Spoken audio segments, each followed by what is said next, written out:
এই রথযাত্রাতে মামনির একটা অনেক দিনের অভ্যেস আছে, সেটা হলো বাড়িতেই এই লুচি, ঘুগনি, ডিম সেদ্ধ, পাঁপড় ভাজা, মিষ্টি এইসব বাড়িতেই তৈরি করা। কি করছো? রথের ঘুগনি বিক্রি করব।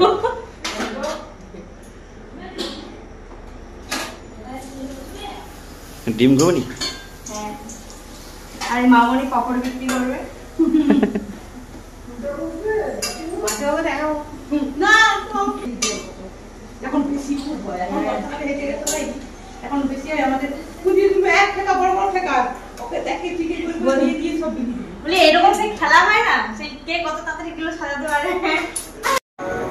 দাদু তুমি খাবে না? খাও, আমি উঠে দাও। না না এনে দিও, এনে দাও। হ্যাঁ সব দেওয়া আছে। না